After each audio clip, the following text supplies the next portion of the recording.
Hi everybody, I'm just posting a little video supplement to the words of encouragement I posted in text earlier on. A few people are having a little bit of trouble in Second Life. Some are doing fine, but a few people are having some trouble. Some of the trouble is coming from technology difficulties, and those I know are frustrating. That's why the Second Life component of the course was mentioned in the course catalog, in the course notes in the catalog.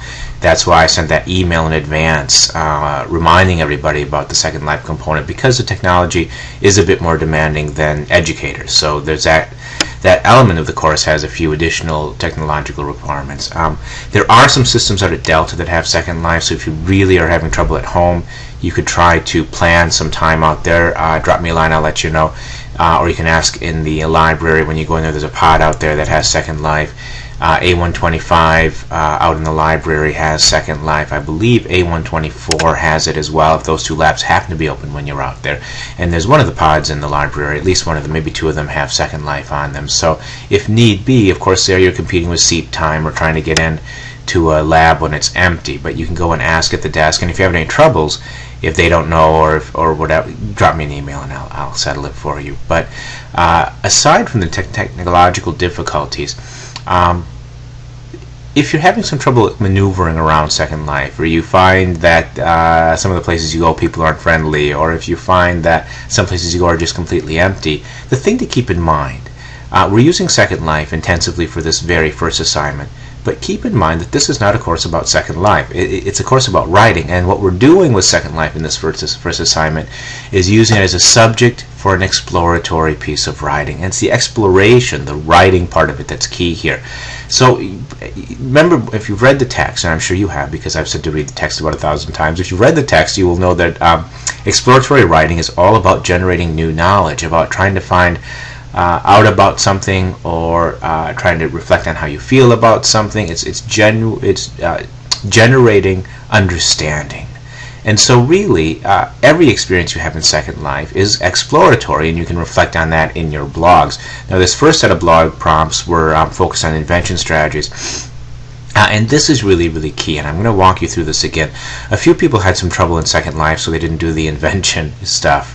I have tried to create an educator version of everything that is in Second Life, so you can get access to, sorry about that little message up from McAfee, always harassing me, but at any rate, there will always be an option in Educator whenever possible, and I've mentioned this a few times, and the task sheet actually mentions this as well. So this is key. Every single week you need to come in here and find that week's task sheet and read through it carefully. And you will have to revisit this probably throughout the week because there's a lot of detail here.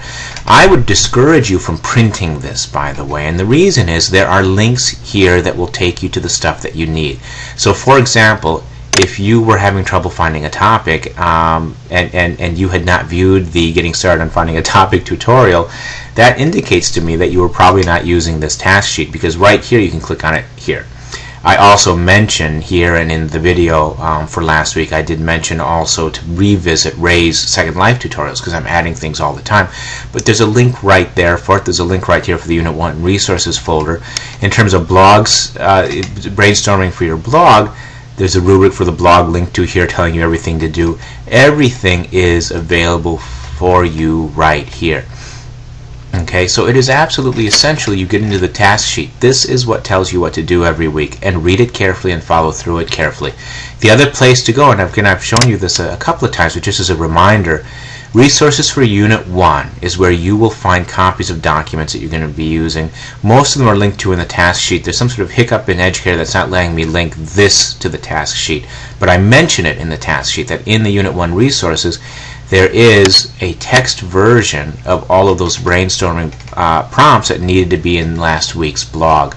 So it was here for you. So if you had trouble getting into Second Life, you could still do those, and that's what I'm doing because I realize that the technology can be a barrier. I'm trying to make it as easy as possible for you. The same goes for finding a topic. You can explore Second Life, and if you viewed that tutorial, if you haven't, you should have. If you viewed that tutorial, I'll have shown you how to do it in Second Life, how to go in and use a search menu to help you find something. But I also showed you in that tutorial all of these resources that will help you locate role-playing groups in Second Life. for example. Various groups based on businesses, on a variety of different interest groups. So again, you don't need to be in Second Life to do a lot of the legwork. This week you'll be doing reading and research and reflecting on that in your blogs. And again, your Second Life experience will be encountering or trying to find those groups, trying to interact with them.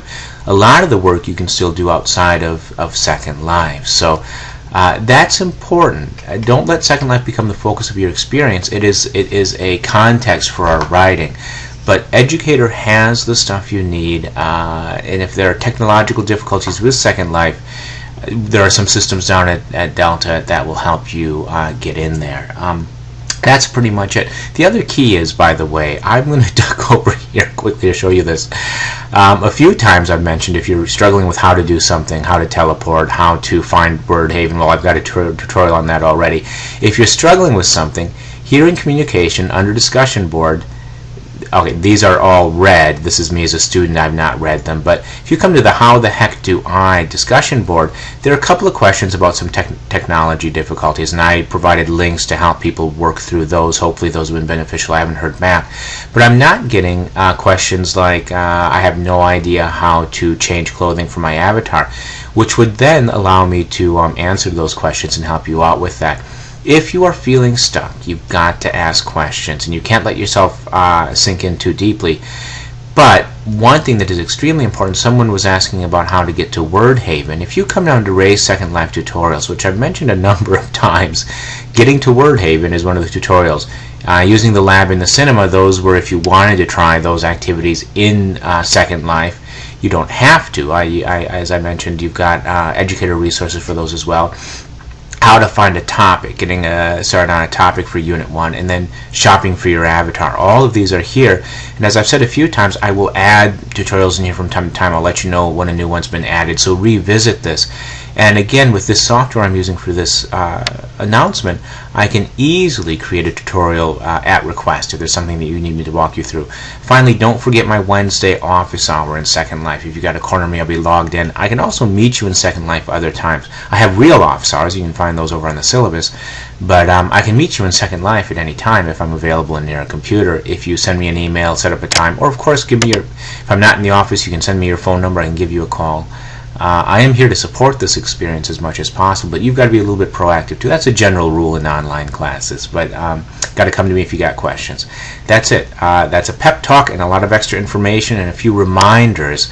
If you are behind on that blog, get caught up with that. And like I said, you can go over and use the prompts from that Unit 1 resources folder.